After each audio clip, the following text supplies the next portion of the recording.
It's still Monday. Oh, yeah, it's time for a mock draft, a little late night Monday action.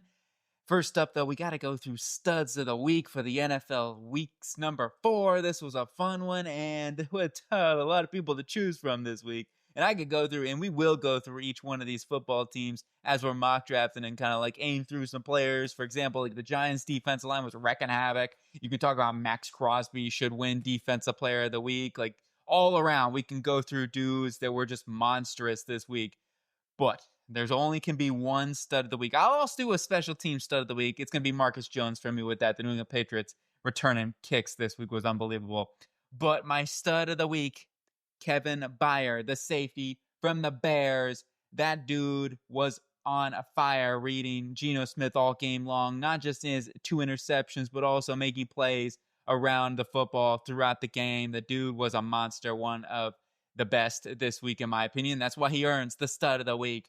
We'll talk, like I said, more about some studs and some areas that the team needs to get better at. Let's enter the draft. By the way, this is my draft order, so it is what it is. This is just after watching all the games. This is where I'm at. Of course, I haven't watched the games that are going on right now. I'm just taking a look at the scores currently, but I'll watch them after they finish. Don't like the ads and stuff like that. Sometimes it's like we're going to get through it and stuff, but this is it here. We are starting up the draft, the simulator. Let's let it begin. Let's zoom out a little bit so we can see everything. Start the draft order. The Titans picking number 1 overall. And where to begin with the Tennessee Titans? Let's get Cam Ward some help, right? That is the biggest thing that I feel like that this football team needs is definitely they need help on both sides of the football. Like their defense really need more pass rush. Their secondary has not been great. Snead's not been amazing for the signing. I mean, he's not been horrific, but any which way, between injuries and not being up to that contract and stuff like that, I'm not just calling him out. Jeffrey Simmons is really in sweat. Those are the guys that we're keeping. And we'll say Jeffrey Simmons had a play this week. Maybe you could call play of the week where he just jumped this pulling like a Troy Polamalu out there. I would be looking at a trade down in this case scenario and to maybe recoup some more draft capital. There were a lot of teams in this area that I could see vying up for a quarterback. And that is exactly what we are going to be doing here. And sorry, Jets fans, if I'm a Jets fan. If you've seen this one from last week, there's a player that I just did a breakdown on. I'm a huge fan of. He's an Oregon Duck. I just gave it away right there. Snapples. But I am coming up for a quarterback. Justin Fields, I certainly am still really going to keep watching Justin Fields. Can't wait to watch the game here soon after it finishes up for the Dolphins. But for right now, I do think a quarterback is still the top need for the Jets going into the offseason. Like, we have a good football team, and I really think the team can win right now. So we're going to make this trade happen with the Tennessee Titans. Whether this is fair or not, it is too early. This is a very general trade. But let's force that thing through. We're coming up for Dante Moore, the quarterback, the Duck. I want a dynamic Duck on our roster who's going to be somebody that can lead this team to the promised land. Dante Moore can be that dude. I think he has the accuracy. He's got the poise in the pocket. He's got the ice cold clutch gene in his blood. Exactly what we need here in New York. I don't think I've ever seen that. So I really would love to Chad Pennington was pretty dope. He holds a special place in my heart. Just had the shoulder injuries that really hampered him. With the Cleveland Browns here at number 2, you can make an argument for a lot of things. I still want to see Dylan Gabriel, and why the heck have they not put Dylan Gabriel, Shedeur Sanders out there at the moment? I don't know. I really want to see one of those guys out here before I start locking in quarterbacks, but at the same time, I feel like quarterback is the play. And it's just like you can talk yourself out of a lot of things, but at the end of the day, you got to go for a quarterback. You got to find that quarterback. Can't wait to see Gabriel and Shedeur because I do think that they're both going to get an opportunity at some point this season. It's just right now, I don't know what to expect. So we're going to go ahead and take a quarterback. I'm going for the upside. I'm shooting for the moon. I'm going with LaNorris, big-time Sellers.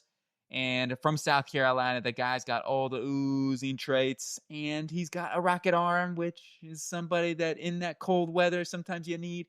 Joe Flacco. What happened with Joe? I love Joe, but Geez Louise, he just couldn't read the field this week, throwing things up for grabs, throwing it right to the other team. I didn't get what was going on with Joe Flacco. And once again, why the heck are they not going with Gabriel or Shedeur Sanders at this point?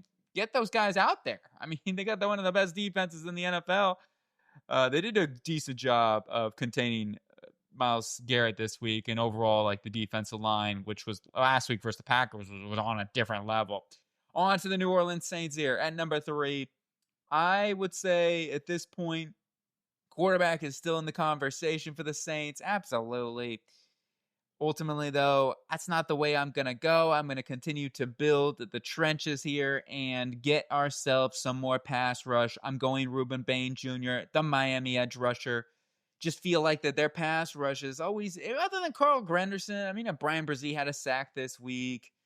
They could look at interior still. I think interior defensive line is still somewhat of a need, but they've invested in it. All right. And I'm going to think that Broughton can come along as he continues to develop, and obviously Brzee continue to roll along. They can't stop the run, but that's something maybe linebackers too could be helping at the long haul. On to the Titans. If we traded down, and now I'm going to go get a weapon, as I mentioned earlier. We're going to go get Jordan Tyson. He's throwing blows. He's got the Muhammad Ali, Mike Tyson little duo over here. No, I'm joking, but that's what we're trying to roll with. We need a Tyson. We need somebody that's going to pack a punch in that wide receiving room to give Cam Ward a number 1 guy. We go on to the Panthers at number 5. I'm going quarterback, Bryce Young. I love Bryce. It's painful. It really is painful. But Ty Simpson, he had a good week, man. Drew Aller, a bit of a down week for sure. I still like Drew Aller. I'm going to lower him because of the week that he had and everything like that. But he had some moments that were really like booming, and then he had some really down moments. And it's the down moments that stick out with Aller. Plus, it's just, he's got the stiffness to his game. That's the one concern about Drew Aller that I have. It's just there's like the stiffness to him. We're going to go ahead and take Fernando Mendoza, basically the exact opposite of Bryce Young in many ways. He's a big, tall quarterback that has a nice arm, good arm talent, and can be hopefully the franchise quarterback for the Carolina Panthers. Hoosiers, let's go. I love the India. I'm a graduate, so there's a little bit of bias there. We're seeing these quarterbacks going off the board here. The Cincinnati Bengals, no quarterback here. We're just going BPA. Caleb Downs. They could really use a little boost in that secondary.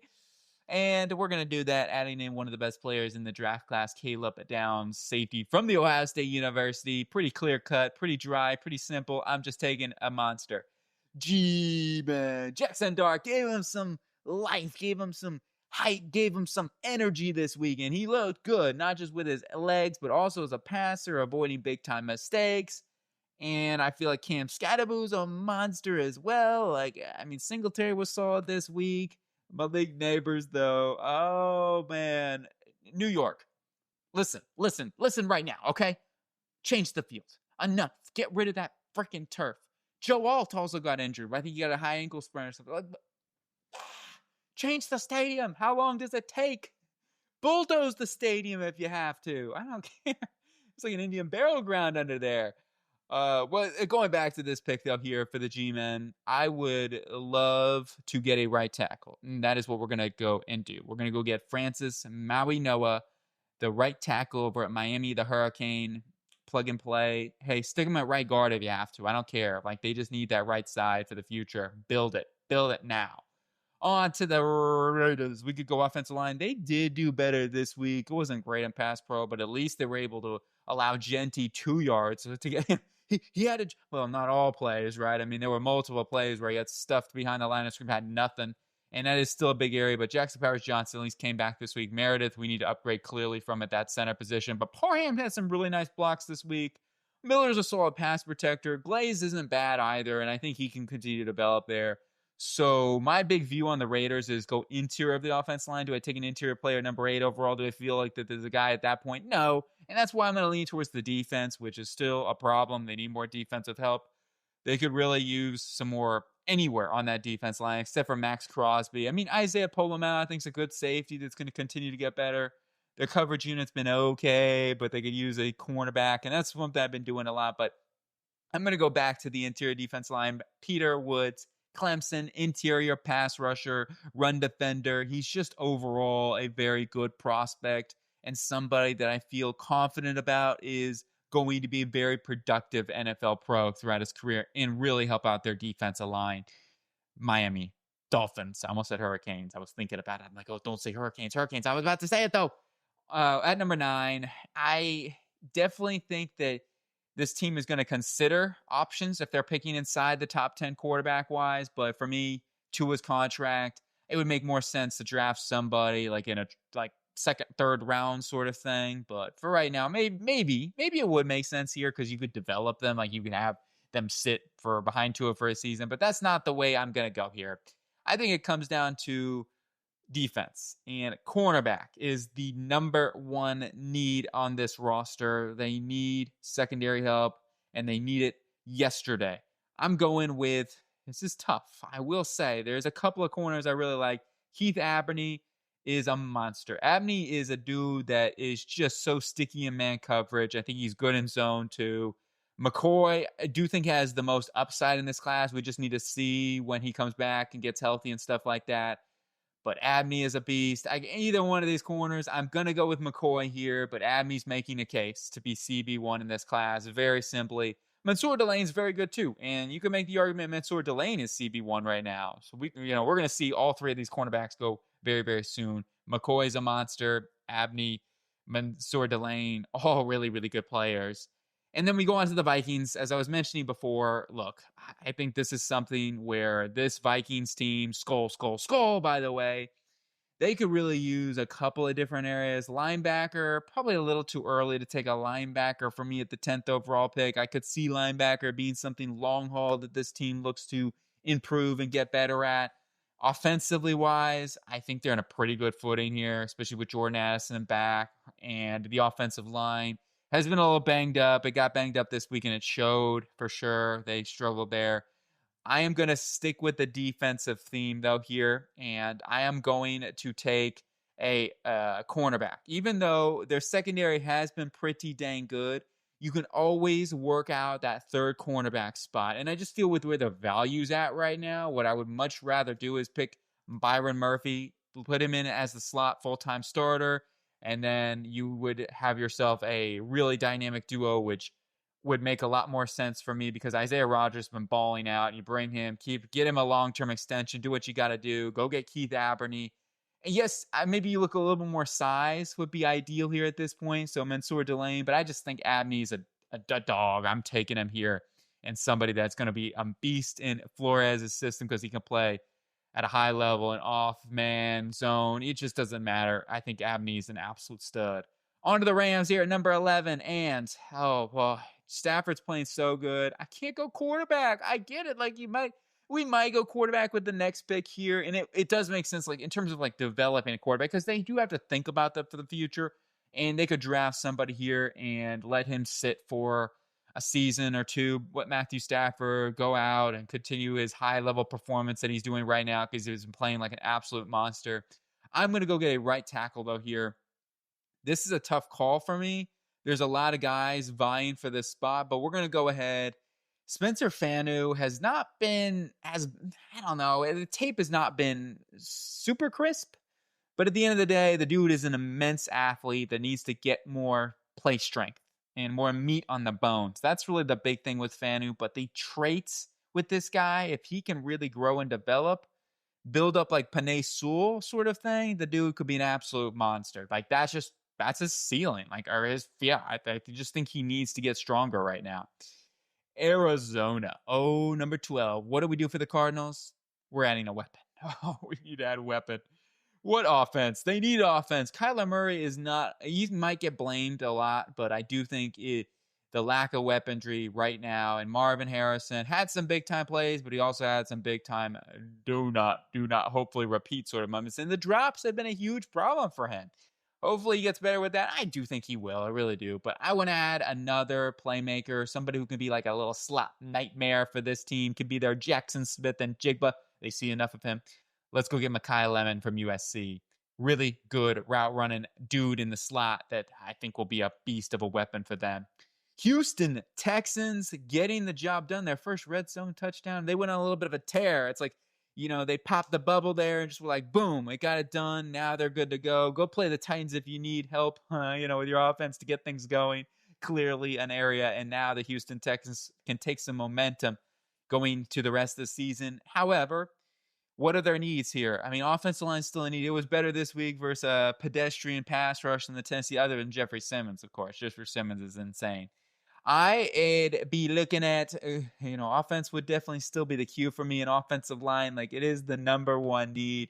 Is there a guy at this point that I would feel confident taking? And they've invested. That's the problem and why I keep coming back to this, and it's so difficult. Ursary did have his best game. I saw him making a lot. He was better pass pro this week. And he also had a couple of key run blocks, too, for Woody Marks. They were running behind Ursary in that offensive line. So it's a very tough call. Do I take a center here? Do I take a guard at number 13? I mean, they have before, obviously, with Kenyon Green. I'm going to go a different route, though. Go take one of the best players in college football right now, and his name is Arvell Reese.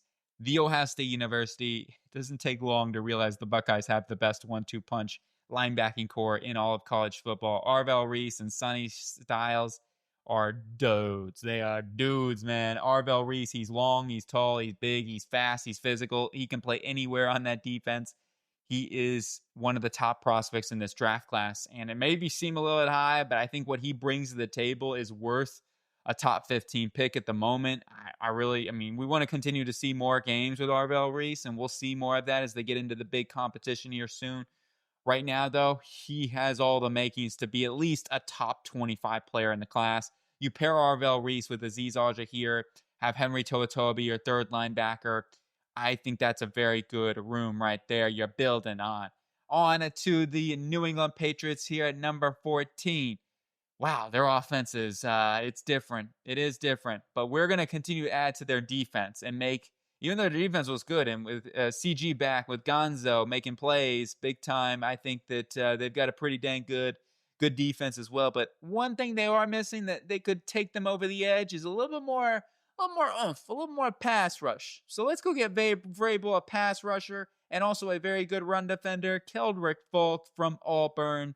Let's juice it up over here. Falk, a very high floor prospect with immense running down ability, game-to-game, three down player. Dude is overall very good football player. On to the Denver Broncos here at number 15 overall. The Denver Broncos. There's a guy I love getting for them. He's one of the best players in college football. Kenyon Sadiq, the hurdler, the yak machine, the vertical threat. He is just unstoppable in many ways. He really is. I'm taking a guy that can't pass up on at this point. Sadiq, even though they do still have Evan Ingram under contract, why not get an understudy right here? And it makes sense with Sadiq, and he's just going to be another weapon for Bo Nix in this offense, which they could use. I feel like they could use another chain mover guy, get the ball in his hands. Sadiq is a beast. So I'm going back to Oregon. Hey, they got Troy Franklin, who's an absolute monster for them as a deep threat. Now you go get Sadiq to be a beast of a tight end for the future. Pittsburgh, number 16. I'm going quarterback here, even though Aaron Rodgers, he's been okay. They need to find a quarterback of the future. And to me, it makes sense to be able to get a guy with like John Mateer's upside. Maybe they could convince Rodgers to come back another season. I don't know. We'll see where he's at. You know what I mean? He'll end up making his decision in June of next year. We won't know a thing, but I'm not going to wait that long. I'm going to go get Johnny Mateer, even with the broken hand that he has, fighting through pain in Auburn and still playing well. Mateer has been one of those guys that ever since I watched him at the Apple Cup game last year, I've fallen in love. He's not a perfect prospect. His accuracy needs to get better. Decision-making at times, too, could be a little questionable. But this, to me, makes a ton of sense. Somewhere in like the 10 to 15 to 10 to 20 range to be able to draft and develop John Mateer. He really does need to probably sit for at least half a season or a season or so. But Mateer has all the upside to be an elite quarterback. He plays like Patrick Mahomes, like his play style. And he has that mentality of Baker Mayfield, and he also has a little bit of Johnny Manziel to his game. So there's some good and bad for sure with Mateer, but I really like John Mateer, and he is going to be one of the most spot-dependent players, I feel like, in this class to whether or not he can reach his true potential. But huge Johnny Mateer fan. On to the Seattle Seahawks, number 17 overall. Seattle, they won a nail biter. It was an interesting game. They were maybe trying to lose one, but Kenneth Walker had a monster game. Sam Darnold was efficient. Their pass rush has been good. I would say this would be a couple areas. I am actually going to go in maybe a different route than what I maybe normally go to. I normally go offensive line, and I do think that right tackle position, the offensive line position, is a huge area of need, and that's the way that I'm leaning here. But I'm going to go a little bit different this week. What if they sign somebody in free agency? There's a lot of possibilities as we get into the draft. Okay, so I don't want to be a one-trick pony out here, all right? Even though I like ponies and I like horses, I think they're really cool. Secretariat. I'm going with a cornerback. Woolen's been good, and he's had his moments this week, this season and whatnot. He actually this past week he got picked on at times. He had some plays too. I'm gonna go get Mansour Delane from LSU.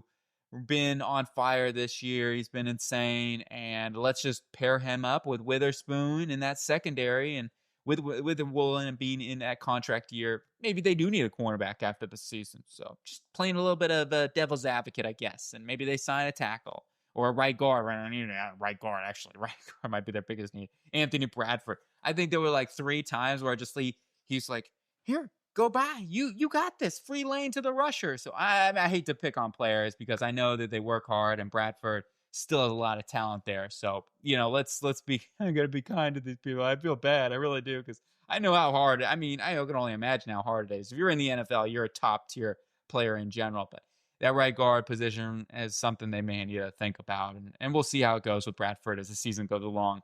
On to the Bears at number 18 overall in Chicago. Oh, what do we do for Chicago, who somehow squeaked out a game versus the Raiders? And hey, I'm telling you, the Bears are a better team than people give them credit for. I think they're going to have a resurgence this season. And when we're seeing that, it's too early to tell. But I really believe that, even though I know a lot of Bears fans will say, no, that's what everybody says every single year. This team is too talented not to.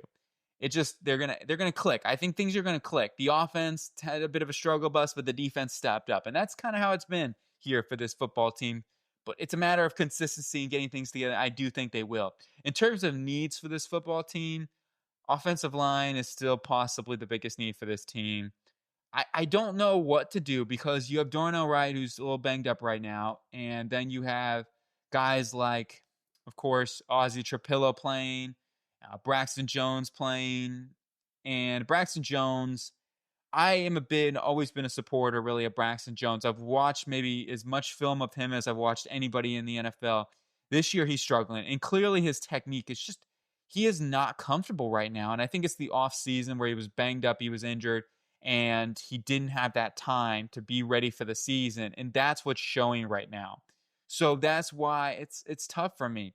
And they've invested with Ozzie Trapillo. Your hope is that he gets better. And Darnell Wright can switch over to left tackle, I feel like, and be your long-term left tackle, and then Ozzie at right tackle. They could invest still, I get it, but I'm not going tackle because of that. It's like, are you going to give up on Trapillo at this point, a second-round pick?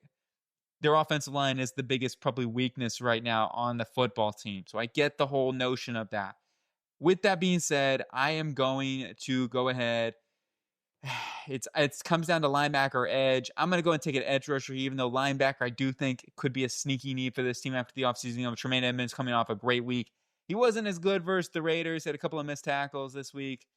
I'm going to take a pass rusher here. I'm going to go and take, this is a tough one for me, but it comes down to, do you want more of like a true 3-down guy? Do you want more of a pass rusher type? I'm going to go with David Bailey, though, the Texas Tech edge rusher. He has gotten much stronger this year, and I think he is a really good pass rusher and certainly can affect the quarterback for whoever is going against and get more pressure, which is going to be a big thing that they need. On to the Baltimore Ravens here at number 19 overall. They need a little bit of both. They need pass rush, but offensive line to me is the biggest need on this roster. They need a guard. They need a guard really bad. Sucks the amount of injuries that they have had. Ronnie Stanley got injured too. Just everybody got injured. I mean, defense, offense. Lamar got, a little banged up or whatever. Oh, man, it's tough to watch with some of these teams. Like the Chargers are getting injured like crazy. Good football teams getting really banged up. I'm going to go ahead and take offensive line here. In terms of the player that I'm going to take, the left tackle from Northwestern, he's going to slide into guard at the next level, in my opinion. They need help on the interior. Put him at right guard, put him at left guard. I don't care. They need help on the interior to protect Lamar Jackson. Clearly, they are not protecting him well enough. And Tiernan could also be a swing tackle for Ronnie Stanley. They just need to improve the offensive line. 49ers, their pass protection has been really good, actually, this season. It's their run blocking that hasn't been as good. They finally got things going a little bit more this week, but it is still a bit of an issue for them. And I could see maybe Connor Lew being the pick for this team, like go ahead and find their long-term center, which would be a possibility for this football team to do. And that's kind of way I'm looking at this. I think that their defense and Robert Saleh is just, he's incredible. So, but also interior defense line with, I would say this, if Caleb Banks gets healthy, I would go Caleb Banks here because I still think that that is an area that they can improve upon, even though they've invested in it and whatnot. But I am going to take some help here at the center position, and I'm going to go take Connor Lew to be that guy of the future for them. Brock Purdy, I hope he can, it's still a little rough there around the edges. Maybe Mac Jones, who knows? He got Mac out there. But I'm going Connor Lew, center for the 49ers. On to the Bolts here, number 21 overall, the Chargers. They are the infamous injured football team, a very, very good team that is just dealing with so many injuries. It sucks. And that can be the theme of things. Overall, though, I'm going to go ahead and take defensive line help. They could use some more pass rush. Interior defensive line in general, to me, is kind of their biggest need. Once again, Banks' injury situation is something to monitor with him. It sucks because I think Banks is a top 20, I even have him as a top 10 player in the class. It just comes down to he's injured. And the injury situation is a big deal. Am I willing to look past it? Actually, at this point, at pick number 21, I'd be okay with this because even if he has to sit for a season or so, I could roll with that. I really could. I know they're trying to win right now. You can pick up guys in free agency. Dudes are going to want to come to LA and play. Maybe Khalil Mack comes back and says, hey, I'm riding this thing out. I'm going to take Caleb Banks. I just feel like he's the best prospect on the board. Parker's an interesting player to take right now, too, in that scenario I was thinking about going. But I think Banks is just a top-tier talent when healthy. Commanders 22, this is where I'm going to take a pass rusher, and I'm taking TJ Parker here. Let's do it. TJ Parker from Clemson. Even though their pass rush actually has been pretty good this season, it's not been bad. I still think that they don't really have that true number one edge guy.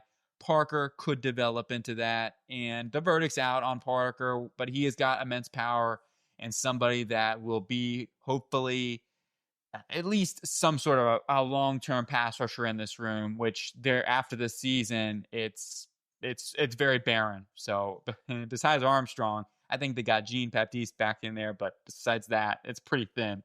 Indianapolis Colts, they should have won that game. A.D. Mitchell had a rough one, but hey, he's a talented player. He's got to make some little, learn from some of those mistakes, penalties, dropping the ball in the end zone. All right, it cost this team like at least 14 points, maybe even 21. So that is what it is. Indiana Jones had another pretty solid week, even though I got to shout out Cam Curl, who had a monster week. Oh, geez, and that secondary and the pass rush too was incredible. They were constantly in Daniel Jones's lap. So I think Daniel Jones proving once again that the dude is you got to give him a long-term contract. With this pick, though, the areas that I would be looking at for the Colts, I still think their pass rush needs to get better. I'll be real. Like, their pass rush is still somewhat lacking, especially off the edge position. I think, though, that for me, I'm going to add a linebacker that can also get after the quarterback, somebody that can be an effector in both areas of the ball and be that guy. Guys, the compliment that they bring with Jair Franklin. So, it's a coin toss. I think both players are studs. I really do. I'm going Sonny Styles. He's been a little draft crush for a while. Whit Weeks is very good too. Very good football players. I'm making it. This linebacker class, as I said before, I think it's pretty dang good. Cowboys, number 24 overall. Cowboys are a way better football team. And you're saying to yourself, you got the Cowboys at 24. Are you crazy? This team hasn't proven nothing. I think the Cowboys have underperformed. I mean, you could say that all through multiple years, but Dak Prescott is a top 10 quarterback in the NFL right now. As much as Cowboy fans are probably going to, bash me for that, but you can make the argument he's a top 5 quarterback in the league currently. He has played exceptional football this season. Their defense has been, let me be kind here. garbage. we're we're gonna go defense. All right, I'm gonna give you a heads up right now. We're going defense. If you didn't know, we're going defense. There are a couple of players, but I'm looking to improve the secondary. I'm gonna go ahead and just take Avion Terrell. I also think, actually, you know what? I'm gonna highlight a different player because they need a safety too. I'm taking Dylan Thieneman, a monster week. Obviously, the game-winning interception. Could add multiple interceptions out there. Thieneman is a stud. I'm taking him here. The transfer from Purdue, of course, Purdue boiler up. They always end up losing good players because that's how it goes. Transfer out. That's the way it is. But we're going to take a monster in the secondary. Either which way. Corner. We could look at corner here a little bit later. I just feel like the value. Let's go get Dylan Thieneman. He may come off the board. There's a team. Well, maybe not. Maybe we could have waited at this point, but I'm going on to the Bucs here, and for this Tampa Bay Buccaneers football team, the offensive line definitely took a bit of a step back this week, and something that this team I don't necessarily think is still the biggest need for them. I think their offensive line's pretty dang good, but I'm just saying that their offensive line got a little pressure on Baker Mayfield, and Baker hung in there tough and played a really good football game in general.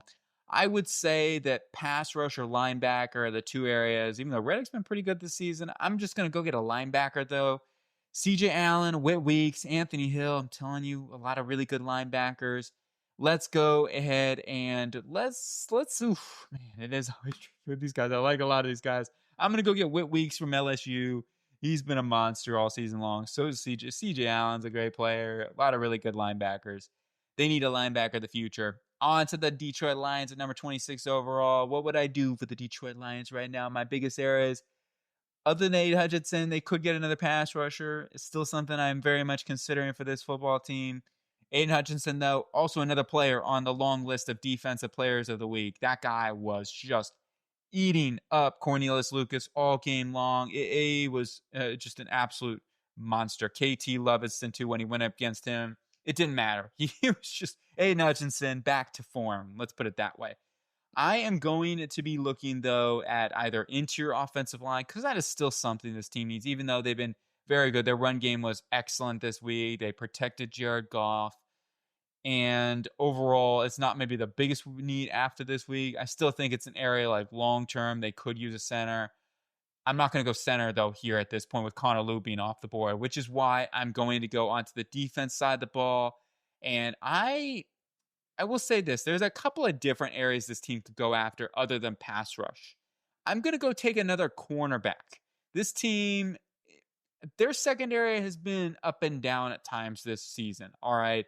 I'm not ready to call Terrion Arnold a bust or, anything like that. DJ Reed's had his moments. He's had some really good plays, and he's also been beat at times. They ask their corners to play a lot of man coverage. You're going to get beat. That's just the nature of the game. I'm going to take Avion Terrell to continue to boost up their cornerback room, and maybe they bring in a pass rusher in free agency, right? There's a real possibility of that, and that's what I'm saying. There's a lot of different ways that this team could go. Let's boost up the cornerback room a little bit more. Go get Avion Terrell. I think the value here makes a lot of sense with Terrell. He's been really solid at Clemson, and he's a good athlete too. Can play man coverage. On to the Cleveland Browns at number 27 overall. Cleveland, we got ourselves a quarterback. Now let's go get an offensive tackle because you cannot protect anybody. And which tackle to go with? I'm going to go with Trevor Goosby, tackle from Texas. I still have my reservations on Goosby. The talent, though, there is with Goosby. There's no question. He's got immense size, immense length. I don't think he's as good of a lateral athlete as people maybe give him credit for, but he definitely has the overall ability. I think it's more of a technique thing maybe than it is over an athleticism thing. So those are all teaching moments with Goosby. The talent, though, I totally get why people are even mocking Goosby. You could make the argument top 10, and that might be where he ends up going. On to the Dallas Cowboys. Back on the clock at number 28. We got Dylan Thieneman here with the first pick in the secondary. Certainly don't hate the idea of going back-to-back secondary. It's the biggest need on their roster. I would say in between two position groups right now, two players, particularly like Jeremiah Love and maybe more help on the defense. Love's a very interesting selection at pick number 29. I think Love had another beastly. My big thing with Jeremiah Love is the consistency, especially for his top talent. I feel like they just doesn't quite have it there. And he gets a little bounce happy at times, or maybe he's trying to make the big play. He's trying to air over people. I call him Air Love for a reason. He loves to hurdle dudes. it's like he just needs a little more of that take what the defense gives you vibe. But the dude is so talented. Like, he is one of the best running backs in college football, no question about it. All right, the dude is a playmaker in the pass game, clearly, as we saw this week, and in the run game. I am going to go a different route, though, here. I am going to take some more pass rush. I am going to add in Mateo Uiagalelei, LT Overton, or one of these pass rushers like Romello Height, Cassius Howe. There's just so many good pass rushers on the board that I can't pass up on one of these guys. So that's really where I'm at. Even though I do think that they're in a really good spot right now, I think Donovan Ezaraku, I saw him make some big-time plays with the Green Bay Packers, not just in pass rush, but also in run defense. He did get beat on one where he kind of caved in a little bit too early and allowed a touchdown for what was it? I think it was on that one Josh Jacobs run. But overall, like, I think that he is going to be a good player. Let's go add in LT Overton from Alabama. I think Overton is a really, really good football player. Mateo Uiagalelei, Romello Height, once again, all those guys there, they're very good. Cassius Howe. Chiefs, at this point, even though they've gotten some really good play like Kareem Hunt and Isaiah Pacheco, Brashad Smith's been a good receiving back for them. I want to add maybe more of a consistent running back here. I'm going to go with Air Love at this point. The value at 29. I know running back in the first round hasn't worked out for the Chiefs just yet, but I do think Air Love makes a ton of sense to be a complete back. Establish a run game more consistently for this football team, which they've done, and they really were committed to it. You could tell this week versus the Ravens, and they did a good job. But ultimately, adding a guy like Jeremiah Love, I think, would be pretty nice. Rams back on the clock at number 30. Remember their last pick. We got some offensive line now. Okay, you're going to sell me. I'm going to sell myself. Let's find a developmental quarterback of the future. And Drew Aller is sticking out to me. And I'm going to Drew Aller. I know fans are going to be like, Drew Aller, are you crazy? But if there's anybody to be able to sit and learn for a season behind Matthew Stafford, who's got a cannon of an arm, a little bit of a stature build like Matthew Stafford, and some of the limitations Stafford has, I like the fit, and I think Drew Aller would be a great developmental player here at pick number 30 for the Rams. On to 31, I mean, I'm telling you, Drew Aller, it's just, it's frustrating with Aller, but at the same time, I still like Aller. I really do. Bills, number 31 overall. Their run game. James Cook was another honorable mention for me this week. Had a monster week. He was dancing behind that line of scrimmage, in front of the line of scrimmage because they were plowing lanes and stuff like that as they've been doing. I would be looking at for the Bills continuing to improve either the safety position, even Cole Bishop, man. Bishop looking like he's moving along. That's why I say maybe we just go interior offensive line. Donovan Edwards, a free agent. Connor McGovern. Finding long-term answers there would make a lot of sense, and that's what I'm going to do actually here. I'm going to go get the big fella over at Alabama, move him onto the inside, and call it a day. Caden Proctor adding a beast on the interior. I mean, you got Osiris Torrance and Caden Proctor as your guards. That's one of the most stout front interiors for sure. If Edwards he's going to earn a contract, I'm telling you, he's been too good not to. On to the Eagles at number 32 overall to finish up the draft. I'm going to go add in more pass rush here. They've been getting creative with their pass rush and stuff like that, but they need some more edge talent. The guys that are on the board, too, are very good football players. There's plenty of great pass rushers. And Cassius Howe, I think, would be a dream fit. Mateo Uiagalelei easily is a first-round prospect. Joshua Josephs, R. Mason Thomas. I'm going to go get Cassius Howe. I think he'd be a great fit here for Vic Fangio in the defense. Romello Height, again, there's just some really good pass rushers. I think it's kind of a BPA situation for the Eagles, who could use another pass rusher in general. Like, it's just been a bit of a weakness for them this season. I haven't seen Nolan Smith make as many plays as he did last year. It is still early in the season. So here it is, our mock draft after week number 4. Well, still week number 4 going on right now. And let me know what you think, agree or disagree with the mock draft. I hope you guys have a really good day, though. And always, man, I love these. I'm going to try to bring out a 2-round Tuesday. I'll see where I'm at. I do have to work tomorrow. It's going to be a little tricky, but I will do the best that I can and trying to get these out. If nothing else, we'll bring out some more mock drafts very, very soon and try to do some more longer mock drafts. I'm really excited for that. But I hope you guys have a really good day. Thanks for hanging out, and I'll see you later.